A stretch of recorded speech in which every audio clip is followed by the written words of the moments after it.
Estimados estudiantes, hoy quiero hablarles nuevamente sobre un tema que hemos trabajado, ¿cierto?, en las clases online y también en las clases grabadas, que es sobre la fotosíntesis, pero además vamos a agregar un tema que es muy importante, que es la respiración celular. La idea es que hoy podamos identificar cuáles son las etapas y cuáles son las diferencias entre la respiración celular y la fotosíntesis. Entonces vamos a partir con la fotosíntesis. Primero que todo, tenemos que relacionar este proceso con las plantas, con las algas y con las cianobacterias. Si nosotros nos acercamos a las hojas de las plantas, nos vamos a dar cuenta que en vez de las hojas, o sea, en el reverso de las hojas, van a tener estas células con forma de riñón, que parecen bocas, fíjense acá. Esto se llaman estomas. Y los estomas sirven para hacer el intercambio gaseoso. Ya serían como la nariz de las plantas. Y si nos acercamos aún más a estas células y a la célula en general de la planta, vamos a encontrar que son de esta forma y que tienen estos puntos de color verde. Esos puntos de color verde que se mueven según la intensidad de luz se llaman cloroplastos y son los que le dan las características color verde a las plantas y que son de suma importancia. ¿Ok?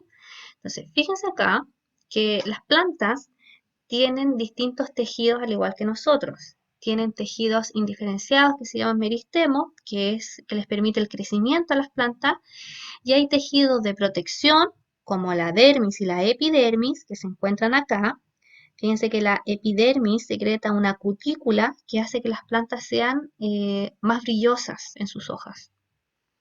Tenemos los tejidos fundamentales, que el parénquima, el colénquima y el esclerénquima, que corresponden a tejidos fotosintéticos donde se van a encontrar los cloroplastos y por lo tanto van a hacer este proceso tan fundamental que es la fotosíntesis. Y los tejidos vasculares o vasos conductores llamados xilemas y floemas, que sirven para poder llevar los elementos necesarios para poder crear estas moléculas orgánicas que después nosotros nos vamos a comer y vamos a obtener la energía. ¿Ok? Fíjense que acá tenemos los tejidos de protección, epidermis y dermis. Tenemos en esta parte el parénquima, que corresponde, ¿cierto?, donde las plantas hacen la fotosíntesis. Tenemos los estomas, que son esas boquitas que ustedes veían, que es donde la planta hace el intercambio gaseoso.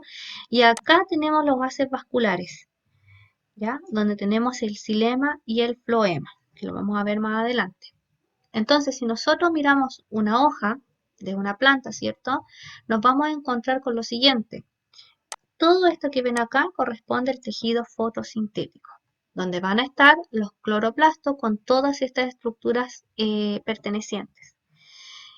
Entonces, los pigmentos de color verde se van a encontrar en estas estructuras que están acá llamadas tilacoides.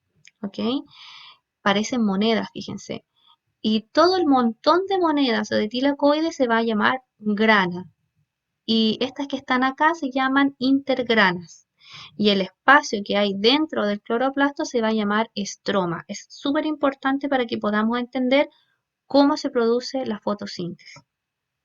Entonces, si yo me acerco a la membrana de los tilacoides, de estas moneditas, voy a encontrar, ¿cierto?, pigmentos, colores. Esos pigmentos van a permitir que, por una parte, la planta utilice la energía solar, ¿cierto?, que en este caso van a ser los fotones, ¿cierto?, para poder romper la molécula del agua. Cuando rompen la molécula del agua en el proceso llamado fotólisis, foto es luz y lisis es destrucción, se van a obtener oxígeno molecular, que es el que nosotros respiramos, y además vamos a tener protones. ¿Ok? Cuando se rompe esta molécula, se obtienen electrones, y esos electrones van a excitar a este fotosistema o a este pigmento, y este pigmento lo que va a hacer es ceder su electrón. Fíjense acá que muestra cómo estos electrones, ¿cierto?, viajan a través de los distintos pigmentos, y al llegar al pigmento, al fotosistema 1, que pueden ver acá, Esos electrones se van a utilizar precisamente para poder producir esta molécula orgánica. Entonces, por un lado, estos protones que sacamos del agua más los electrones los vamos a transformar en esta molécula que es energética. Y por otro lado, estos electrones también, o sea, perdón, estos protones también los vamos a utilizar para poder producir ATP. Así que es súper importante todo este proceso. Y a esta etapa le llamamos fase dependiente de la luz. ¿Por qué? Porque utilizamos los protones, perdón, utilizamos los fotones para poder romper la molécula del agua. Ahora, ¿qué son los fotosistemas que yo les acababa de hablar? Corresponden a conjuntos de proteínas que tienen pigmento, que tienen esos colores. Y existen dos tipos de fotosistema, el fotosistema 2 y el fotosistema 1. En el fotosistema 2, que está ahí, ustedes se pueden dar cuenta que tanto el 2 como el 1 tienen distintos tipos de pigmentos, distintos tipos de colores. Tenemos, ¿cierto?, los carotenoides, la clorofila A, la clorofila B y la clorofila A, que van a servir como antena, o sea, van a captar los fotones y la van a llevar hacia este pigmento que está acá, donde va a recibir los electrones provenientes del agua. Así que es súper importante, fíjense acá cómo se representan con distintos puntitos, fíjense cómo los electrones van viajando a través de estos colores y llegan al pigmento central, el cual, cierto, va a desencadenar que se produzcan esas moléculas orgánicas y energéticas. Ahora, ¿qué pasa en la fase independiente de la luz? Fíjense acá que tenemos el tilacoide, ¿cierto? Esta monedita que veíamos ahí en los cloroplastos. Estas moléculas energéticas que se produjeron, fíjense acá, van a salir de los tilacoides y van a estar en ese espacio que se llama estroma. Y es acá, en esta fase independiente de la luz, que puede ocurrir con luz o sin luz, el resultado final de este proceso va a ser la obtención de glucosa, de carbohidratos, de moléculas energéticas, de materia orgánica. Para que ocurra esto, se necesita, obviamente, el CO2. Ese CO2 que nosotros, los seres vivos, los humanos, los animales, liberamos, ¿cierto?, cuando respiramos. Ese CO2 se va a unir, gracias al ATP que obtuve anteriormente, con una molécula preexistente gracias a una enzima llamada rubisco. Entonces, el rubisco obtiene o se une al CO2 y luego lo que hace es unir el CO2 con esta molécula preexistente y es así como va a ir generando esta molécula de glucosa. Muy importante para nosotros, ya que, como les decía en clases online, nuestro cerebro se alimenta de glucosa. El problema es que esa enzima llamada rubisco se puede unir al CO2, al dióxido de carbono o anhídrido carbónico, pero también se puede unir al oxígeno. Cuando se une al oxígeno, lo que hace es degradar estas moléculas orgánicas preexistentes y por lo tanto, en vez de liberar oxígeno al ambiente, lo que libera es CO2, ¿ya? Y es ahí, en este proceso que se llama fotorrespiración. En cambio, si utiliza el CO2 y genera moléculas orgánicas como la glucosa, entonces se llama ciclo de Calvin, ¿ya? Así que para que vean que en realidad es muy fácil, recuerden que lo vamos a retomar nuevamente en las clases online, pero además necesitamos nosotros saber para qué sirven, para qué nos vamos a aprender tantos nombres, en realidad no estamos entendiendo cuál es la importancia de esto. Entonces, en la fase dependiente de la luz, vamos a obtener energía en forma de ATP y en forma de NADPH. Además, vamos a obtener oxígeno molecular, que es el que nosotros respiramos y además va a formar parte de la atmósfera. Y en la fase independiente de la luz vamos a obtener carbohidratos, como la glucosa y otras moléculas orgánicas como proteínas y grasas, las cuales son necesarias porque corresponden a la energía química y materia orgánica que el resto de la cadena trófica, o sea, que el resto de los animales necesitamos para poder sobrevivir. Por lo tanto, Es sumamente importante la fotosíntesis, tanto para nosotros como para toda la vida en la Tierra. Porque fíjense que gracias a ellas, a las plantas, es que nosotros tenemos atmósfera. Ahora, la fotosíntesis puede estar afectada por distintos factores. Por ejemplo, cuando la luminosidad es constante, pero aumenta la cantidad de CO2, entonces la fotosíntesis o la cantidad de fotosíntesis también va a aumentar. Por lo tanto, a mayor cantidad de CO2, mayor cantidad de fotosíntesis o mayor cantidad de oxígeno se va a liberar también al ambiente. Ahora, cuando existe una gran cantidad de luz, ¿cierto? De fotones, se va a producir más moléculas energéticas. Pero lo que puede pasar es que cuando aumenta la intensidad de la luz, aumenta también la temperatura, y lo que hace el aumento de la temperatura es que las proteínas y las enzimas como la rubisco se desnaturalicen y por lo tanto no haya fotosíntesis.